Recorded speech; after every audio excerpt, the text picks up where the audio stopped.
Assalamualaikum warahmatullahi wabarakatuh. Selamat datang di dalam perkuliahan untuk mata kuliah yang berkaitan dengan mata kuliah rekayasa perangkat lunak ya.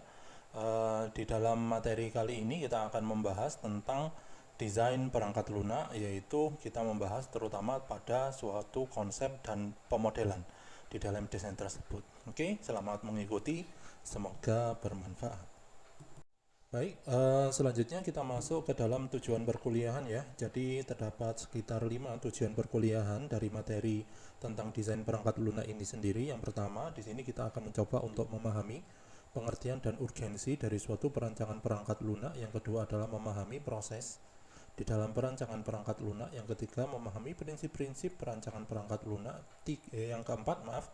Yang keempat, tujuan perkuliahan yang keempat di sini adalah memahami parameter kualitas setelah perancangan atau diagram perangkat lunak itu disusun. Selanjutnya kita akan mencoba untuk memahami apa yang menjadi parameter kualitas dari suatu model yang baik.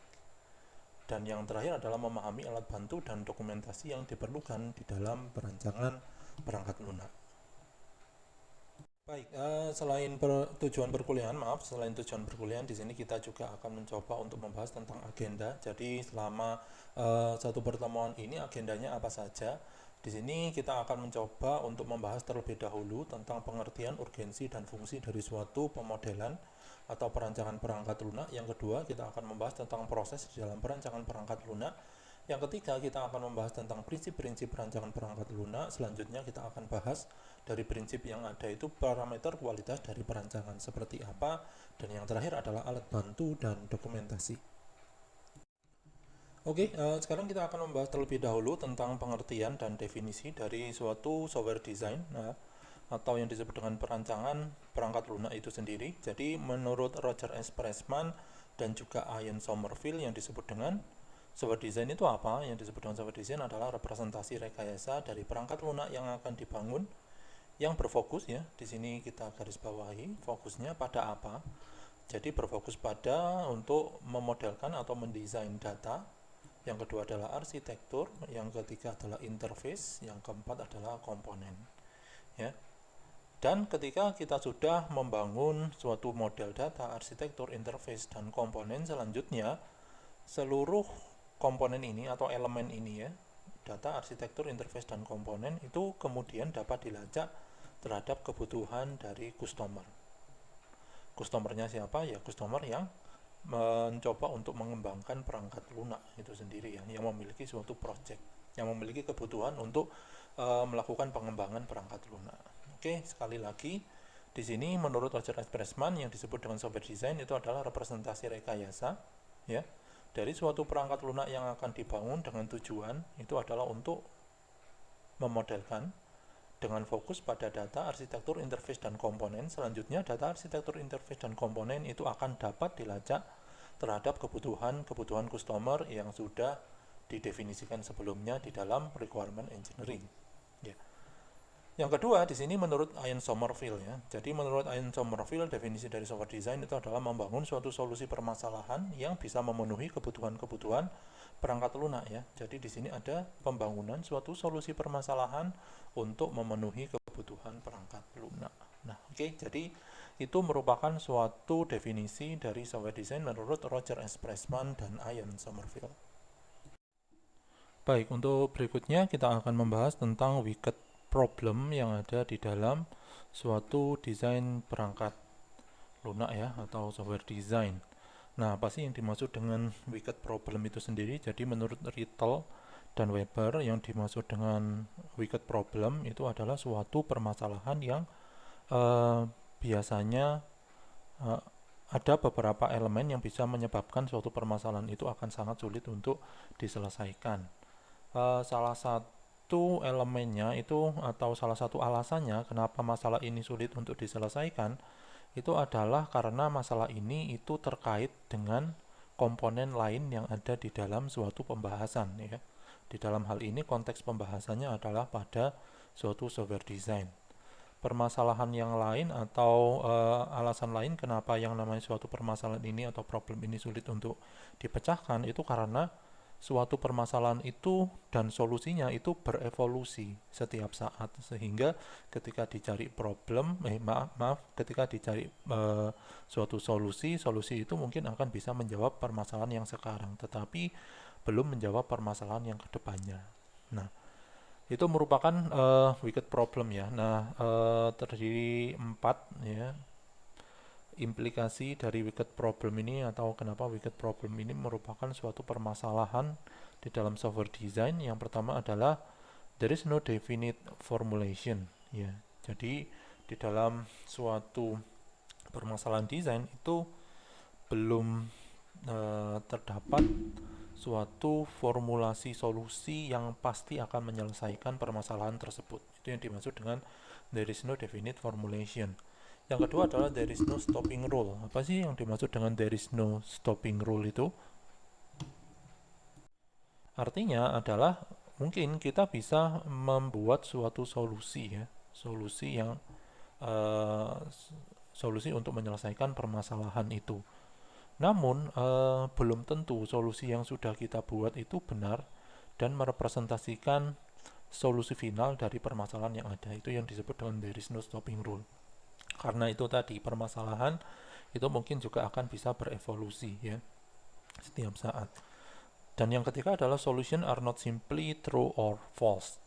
Jadi sebenarnya permasalahan di dalam desain atau diagram atau bentuk desain atau model itu sendiri, itu sebenarnya kita tidak bisa menyatakan bahwa itu benar atau salah ya.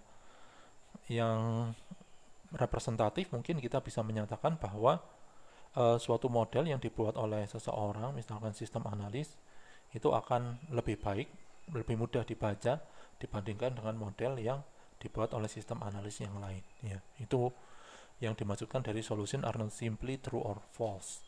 Dan yang terakhir itu adalah every weak problem is a symptom of another problem.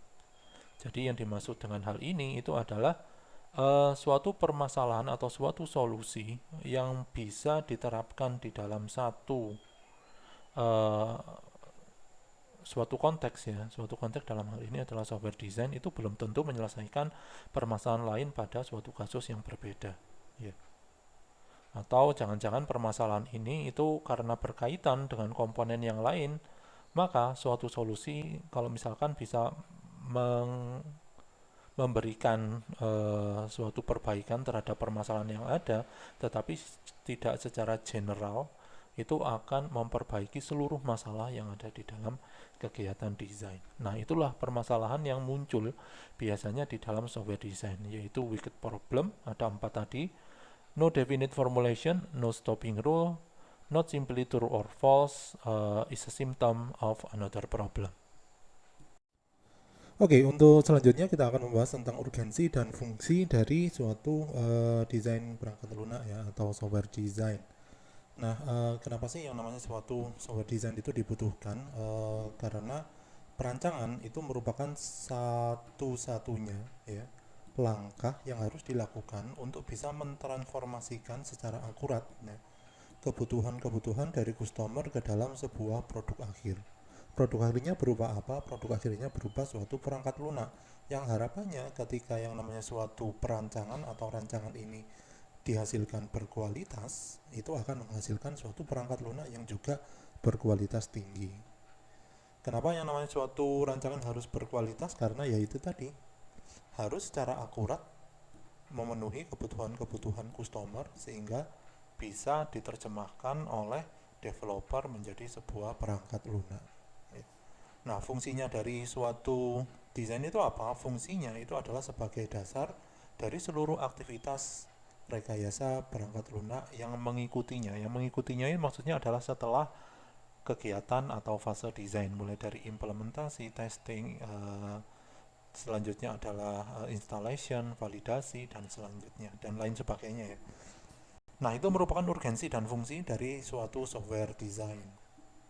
Oke, sedangkan untuk proses di dalam software design itu terdiri dari 4 langkah ya. Yang pertama adalah perancangan data. Sesuai langkah ini disesuaikan dengan fokus dari pemodelan yang dibuat. Yang pertama adalah perancangan data, yang kedua adalah perancangan arsitektur, yang ketiga adalah perancangan interface, dan yang keempat adalah perancangan komponen. Di dalam perancangan data, di sini tujuannya adalah untuk mentransformasikan dari informasi atau model domain informasi dari hasil analisis atau requirement engineering menjadi struktur data yang dibutuhkan di dalam implementasi suatu perangkat lunak. Di dalam perancangan arsitektur, di sini merepresentasikan elemen-elemen utama atau subsistem serta relasi antara elemen-elemen utama di dalam struktur perangkat lunak. Sedangkan untuk perancangan interface menjelaskan bagaimana suatu perangkat lunak itu berkomunikasi di dalam perangkat lunak itu sendiri maupun berkomunikasi dengan sistem dan juga user ya, atau manusia sebagai pengguna dari perangkat lunak.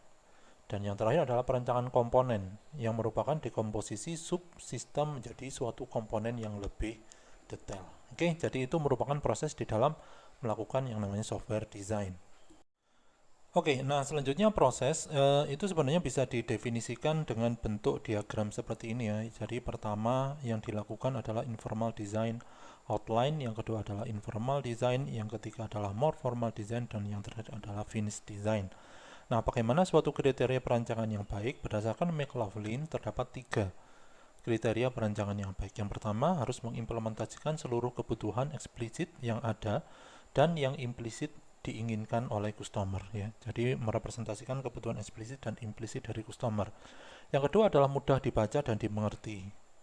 Mudah dibaca dan dimengerti oleh siapa? Oleh dua pihak. Yang pertama adalah user ya, yang memahami bahwa yang namanya suatu desain atau model itu merupakan representasi dari kebutuhan mereka. Dan yang kedua juga di sini karena setelah desain itu ada kegiatan implementasi, berarti engineer yang ada di dalam kegiatan implementasi yang harus membaca desain ini, mereka harus mudah mengerti terhadap desain yang sudah dihasilkan ya. Jadi dua belah pihak ini. Karena yang nantinya suatu rancangan itu akan menjadi panduan implementasi maupun panduan pengujian. Dan yang terakhir, yang ketiga ya juga testernya ya. Testernya juga harus melihat apakah suatu diagram atau diagram-diagram rancangan yang bisa digunakan untuk menentukan test plan. Terakhir, harus lengkap menggambarkan keseluruhan perangkat lunak yang akan dibuat ya. Harus lengkap menggambarkan keseluruhan perangkat lunak yang akan dibuat. Nah, prosesnya ada beberapa, ada informal design outline, informal design, more formal design, dan finish design. Langkahnya seperti ini ya. Jadi, tiap-tiap kegiatan di sini itu akan berhubungan antara satu dengan yang lainnya. Sehingga kita tidak bisa langsung saja dari informal design menjadi suatu finish design, tetapi harus melalui informal design terlebih dahulu, formal design, baru finish design. Baik, setelah kita memahami proses di dalam software design, selanjutnya kita akan mencoba untuk membahas tentang prinsip ya, prinsip dari suatu software design itu sendiri. Terdapat beberapa prinsip berdasarkan dari bukunya Davis. Yang pertama adalah proses perancangan tidak boleh menggunakan pendekatan kacamata kuda.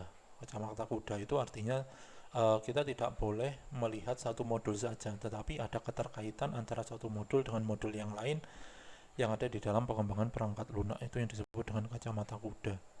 Yang kedua adalah perancangan harus bisa dilacak atau ditrace ke model analisisnya ya, ke use case, ke activity diagram, ke dalam use case skenario. Setiap diagram yang merupakan hasil perancangan yaitu sequence diagram, class diagram, deployment diagram mungkin bisa dijadikan kelas perancangan ya, atau bisa dijadikan sebagai suatu diagram yang muncul dari hasil perancangan. Itu semuanya harus bisa dilacak ke ininya, ke model analisisnya ya, ke use case skenario, dan activity. Yang ketiga adalah perancangan tidak seharusnya mengulangi rancangan yang sudah ada, karena di sini kita bisa menggunakan kegiatan reuse dari proyek yang sudah ada ya, yang sudah pernah kita kerjakan. Yang keempat, perancangan harus sedapat mungkin mendekati kenyataan yang ada di domain permasalahannya. Tentu saja karena ini perancangan merepresentasikan suatu kebutuhan yang nyata, maka di sini harus merepresentasikan domain permasalahannya juga. Perancangan harus seragam, ada konvensi ya, ada suatu aturan di dalam melakukan proses perancangan dan bagaimana merepresentasikan suatu hasil rancangan itu ke dalam bentuk diagram. Itu harus ada convention. Convention itu adalah suatu persetujuan bersama atau standar ya. Di sini perancangan tidak sama dengan implementasi dan implementasi tidak sama dengan perancangan. Jadi harap diperhatikan dan dibedakan antara kegiatan perancangan dan implementasi ya. Karena bukan berarti uh, ketika kita sudah mendapatkan suatu rancangan itu tidak berubah, itu tidak seperti itu. Tetapi di dalam prosesnya itu pasti akan berubah sesuai dengan kebutuhan yang ada. Sehingga di sini perancangan itu tidak sama dengan implementasi. Yang selanjutnya adalah perancangan harus bisa dievaluasi, ya benar. Perancangan harus bisa dievaluasi, dilihat karakteristik atau kualitas yang ada di dalam suatu rancangan tersebut. Dan yang terakhir adalah perancangan harus bisa mengakomodasi suatu perubahan, ya. Seperti yang sudah didiskusikan tadi, yang namanya suatu model perangkat lunak yang didefinisikan ke dalam suatu diagram itu tidak serta-merta fix ya, satu kali jadi. Prosesnya satu kali jadi, ketika kita buat jadi gitu, enggak, tetapi harus ada iterasi di dalamnya. Oke, selanjutnya ketika kita sudah memahami tentang prinsip-prinsip, maka di sini akan ada parameter kualitas dari suatu perancangan. Yang pertama, parameter kualitasnya adalah cohesion, yang kedua adalah coupling, yang ketiga adalah understandability, dan yang terakhir adalah adaptability. Baik, sekarang kita akan mencoba untuk membahas parameter kualitas yang pertama, yaitu cohesion. Nah, apa yang dimaksud dengan suatu cohesion? Yang dimaksud cohesion itu merupakan tingkat kedekatan atau relasi antar elemen-elemen di dalam satu komponen ya, di dalam satu komponen. Kalau komponen di dalam aplikasi atau perangkat lunak yang dikembangkan dengan menggunakan object oriented atau berbasis object oriented atau dengan pendekatan object oriented, maka satu komponen itu bisa berupa satu kelas atau satu fitur, itu juga bisa merupakan satu komponen, satu kelas ya terutama ya. Jika terjadi perubahan pada sebuah komponen, maka tingkat kohesivitas itu akan menentukan kualitasnya ya. Semakin tinggi kohesivitas, maka akan semakin baik hasil rancangannya. Penurunan kelas akan mengurangi tingkat kohesivitas, artinya adalah ketika suatu kelas itu diturunkan menjadi beberapa child, itu tentunya akan mengurangi tingkat kohesivitas, yaitu kedekatan relasi antara elemen-elemen di dalam satu komponen. Selanjutnya adalah untuk memahami sebuah kelas atau komponen secara lengkap, maka harus melihat kelas atasnya atau superkelas tentu saja ya. Dan terakhir adalah ada beberapa tingkat kohesivitas yang nanti akan kita coba untuk diskusikan ya. Tetapi di sini cukup sulit untuk mengklasifikasikannya ya. Oke, itu merupakan cohesion. Nah, oke, seperti yang sudah kita diskusikan sebelumnya, bahwa terdapat beberapa tingkat cohesion ya atau cohesion level. Yang pertama adalah logical association dengan parameter kualitas atau tingkat kohesi atau relasi antar komponennya yang weak atau lemah. Dan di sini adalah ada juga temporal cohesion dengan tingkat cohesion levelnya yang weak juga atau lemah. Nah, apa sih yang dimaksud dengan logical association itu? Yang dimaksud logical association adalah kesamaan fungsi atau logika dari elemen-elemen sebuah komponen, tetapi kegiatan yang dilakukan oleh logika tersebut itu berbeda-beda. Contohnya seperti apa? Di sini ada beberapa output, misalkan ya, ada satu klasterisasi atau kelompok dari suatu fitur atau suatu komponen, yaitu mengeluarkan output. Tetapi di sini memiliki tujuan yang berbeda-beda. Yang pertama, outputnya itu adalah untuk menampilkan teks ke screen monitor. Yang kedua adalah output itu adalah untuk melihatkan atau memperlihatkan suatu review sebelum dilakukan pencetakan.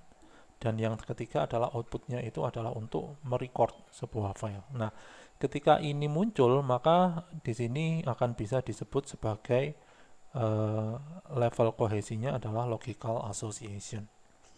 Yang kedua adalah temporal cohesion. Apa sih maksudnya temporal cohesion itu? Elemen-elemen yang diaktifkan dalam waktu yang sama, yang dieksekusi dalam waktu yang sama, itu yang disebut dengan temporal cohesion. Ya.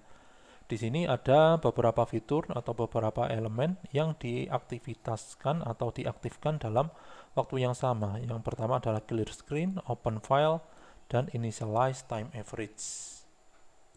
Yang mana ini merupakan suatu elemen yang masuk ke dalam fitur membuka suatu file ya, membuka suatu file.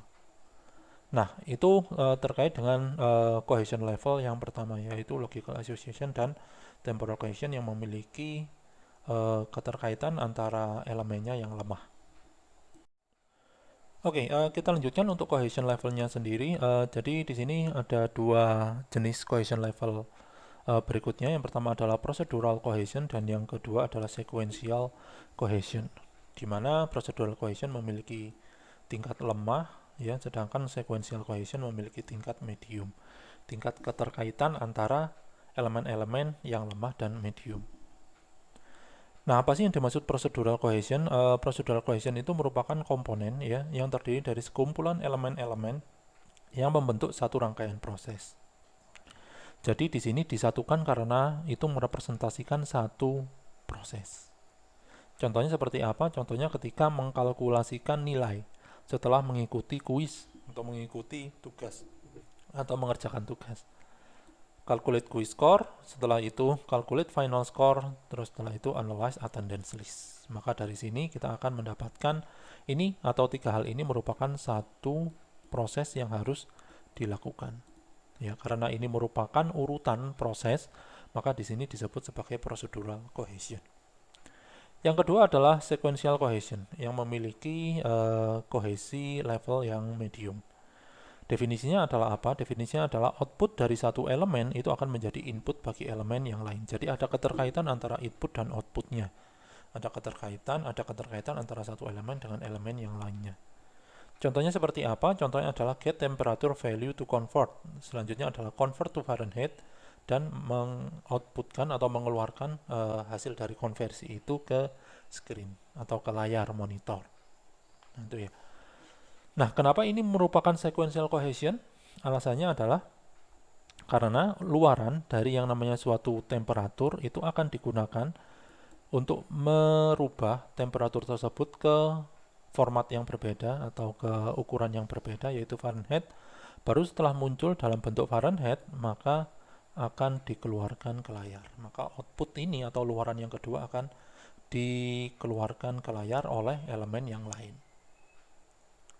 Oke, untuk selanjutnya kita akan mencoba untuk melihat suatu cohesion level yang strong, ya. Jadi di sini ada dua cohesion levelnya. Yang pertama adalah functional cohesion dan yang kedua adalah object cohesion, yang mana ini memiliki level kohesi yang strong atau yang kuat, ya.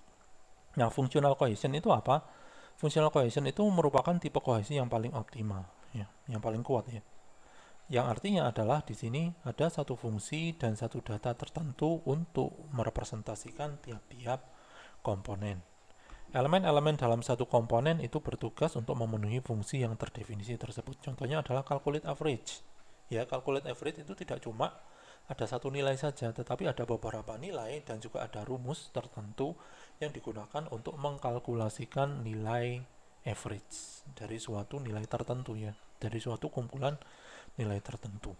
Nah, itu merupakan functional cohesion. Untuk object cohesion, representasinya apa atau definisinya seperti apa? Yaitu setiap operasi itu memiliki kemampuan untuk memanipulasi atribut yang dibutuhkan dari sebuah kelas. Bisa memanipulasi atribut dari kelas yang lain, ya. Contohnya adalah display temperatur, log temperatur, dan analyze temperatur, yang mana log temperatur dan analyze temperatur itu bisa digunakan untuk memanipulasi atribut temperatur yang sudah didefinisikan di dalam sebuah sistem. Oke, jadi itu merupakan parameter kualitas, yaitu cohesion level. Untuk berikutnya kita akan membahas tentang coupling. Oke, untuk parameter kualitas berikutnya adalah coupling. Jadi apa yang dimaksud dengan coupling? Coupling itu merepresentasikan ukuran atau tingkat kedekatan relasi antar komponen. Kalau dari cohesion tadi merepresentasikan elemen-elemen, ya, keterkaitan antara elemen-elemen di dalam satu komponen. Jika kita membahas tentang coupling, berarti merepresentasikan keterkaitan antar komponen, ya, antar kelas tadi, ya. Jadi semakin rendah maka akan semakin baik hasil rancangannya, ya. Jadi kebalikan dari cohesion tadi. Jika terjadi perubahan pada sebuah komponen, maka tingkat coupling akan menentukan kualitasnya, ya. Yang keempat, di sini karakteristiknya adalah penurunan kelas akan menaikkan tingkat coupling, ya, karena akan saling terkait karena ketika kita menurunkan suatu kelas, jadi ada parent, ada child class, itu akan semakin meningkatkan tingkat coupling karena kedekatan relasinya itu akan semakin tinggi. Karena elemen-elemen yang ada di dalam kelas parent itu akan dibutuhkan selalu di dalam kelas child. Tuh. Object oriented system akan memberikan tingkat coupling yang rendah atau tidak adanya suatu shared data. Nah, itu merupakan karakteristik dari coupling. Sekarang kita akan mencoba untuk melihat contoh dari coupling itu sendiri. Baik, ini merupakan contoh atau penggambaran suatu kelas diagram ya. Kelas diagram yang mana di dalam satu kelas itu merepresentasikan satu modul ya. Di sini kita bisa lihat keterkaitan suatu coupling yang tinggi antar kelas dan coupling yang rendah antar kelas. Kalau misalkan kita lihat pada ilustrasi yang ada di slide ya. Jadi untuk coupling yang tinggi saling terkait nih antara modul A, modul B sampai modul D, yang mana itu melakukan sharing data. Ada satu data yang saling di-sharing antara modul A, modul B, modul C, dan modul D. Bagaimana dengan coupling rendah? Maka di sini kita bisa lihat setiap kelas itu akan memiliki masing-masing datanya sendiri-sendiri, atau tiap modul ya akan memiliki datanya sendiri-sendiri. Modul A memiliki data A, modul C memiliki data C, modul B memiliki data B, modul D memiliki data B. Jadi bisa diperhatikan bahwa ketika satu data itu di-share ke beberapa modul dan saling terkait antar modul-modul tersebut dengan data tersebut, maka ini memiliki coupling yang tinggi. Jika coupling rendah, maka bisa disebutkan bahwa untuk satu komponen itu akan mewakili beberapa data yang khusus untuk komponen tersebut. Oke, jadi itu contohnya dari suatu parameter kualitas yaitu coupling. Oke, untuk parameter kualitas berikutnya adalah understandability ya. Jadi di understandability ini atau kriteria kualitas perancangan yaitu understandability ini artinya adalah perancangan kita yang sudah kita hasilkan itu akan mudah dipahami. Artinya mudah dipahami itu akan mudah direpresentasikan atau mudah dilihat ya, mudah dilihat oleh programmer sehingga mudah untuk melakukan implementasi. Mudah dilihat atau ketika kita melihat atau programmer melihat sekali itu mereka langsung paham bahwa apa yang harus diimplementasikan. Selain itu, selain untuk implementasi yang namanya suatu desain itu akan digunakan di dalam suatu kegiatan pengujian dan perawatan juga. Ya. Perawatan jika terjadi perubahan tentunya. Nah, di sini ada beberapa karakteristik komponennya ya. Yang pertama adalah cohesion dan coupling, yaitu apakah suatu komponen itu akan dapat dipahami ketika dia itu berdiri sendiri, tidak ada keterkaitan dengan elemen-elemen maupun komponen yang lain. Naming, yang artinya adalah penamaan dari komponen tersebut apakah mudah untuk dipahami atau tidak. Dokumentasi, apakah yang namanya suatu desain itu didokumentasikan atau tidak, dan kompleksitas dari algoritma sebuah desain. Nah, itu merupakan parameter dari kualitas understandability dilihat dari 4 hal. Yang pertama adalah cohesion dan coupling, naming, documentation, dan complexity. Baik, untuk berikutnya kita akan membahas tentang parameter kualitas yang terakhir yaitu adaptability. Apa yang dimaksud dengan adaptability? Artinya itu adalah seberapa mudah dilakukan perubahan perancangan dari suatu rancangan yang sudah dibuat, gitu ya. Apakah yang namanya suatu rancangan itu mudah untuk di reuse ke project lain atau tidak? Itu dilakukan perubahan perancangan. Sebuah perancangan atau rancangan itu disebut sebagai rancangan yang adaptif jika memiliki coupling yang rendah. Artinya keterkaitan antar komponennya itu rendah. Dokumentasi yang bagus dan selalu ter-up to date, yang artinya di dalam dokumentasi tersebut juga ada yang namanya suatu traceability yang merepresentasikan keterkaitan antara desain yang sudah kita buat atau model yang sudah kita buat dengan hasil representasi model analisis, yaitu use case skenario, activity diagram dengan sequence diagram dan kelas diagram. Yang ketiga, memiliki traceability tinggi seperti yang sudah saya sebutkan tadi ya, ada keterkaitan, ada suatu keterkaitan antara dokumen SKPL dengan dokumen DPPL yang mana keterkaitannya itu bisa dengan menggunakan suatu traceability matrix ya. Traceability matrix, suatu matrix yang mendeskripsikan use case ini, misalkan use case yang pertama itu akan menjadi sequence diagram yang pertama, misalkan seperti sequence diagram yang pertama akan menjadi kelas A misalkan. Nah, itu merupakan traceability. Dan yang terakhir memiliki kohesi tinggi. Ya, kalau couplingnya rendah berarti kohesinya tinggi. Ini saling berkebalikan ya antara coupling dengan cohesion. Coupling rendah itu bagus, tetapi kohesi tinggi itu justru malah lebih bagus. Malah bagus ya. Dan yang terakhir bisa diturunkan kelasnya sehingga bisa meningkatkan adaptability dari aplikasi yang akan digunakan di proyek yang lain ya. Oke, jadi itu terkait dengan parameter kualitas yaitu adaptability. Baik, selanjutnya kita akan membahas terdapat beberapa metode yang bisa digunakan di dalam pengembangan perangkat lunak, atau setidaknya kita memiliki dua sudut pandang di dalam melakukan pengembangan perangkat lunak. Yang pertama adalah melakukan functional design dan yang kedua adalah object oriented design ya. Jadi metode di dalam software design. Metode di dalam software design ada dua pendekatan. Yang pertama adalah functional design dan yang kedua adalah object oriented design. Functional design memiliki ciri berorientasi pada fungsi, sedangkan object oriented design berorientasi atau berfokus pada representasi suatu data yang dikumpulkan ke dalam suatu objek. Ya. Nah, referensinya kita bisa ambil dari mana untuk functional design? Bisa kita ambil dari bukunya Konstantin sama Jordan dengan judul Struktur Design, atau bukunya Word dengan Stepwise Refinement, serta buku dari Jackson dengan judul Jackson Structured Programming.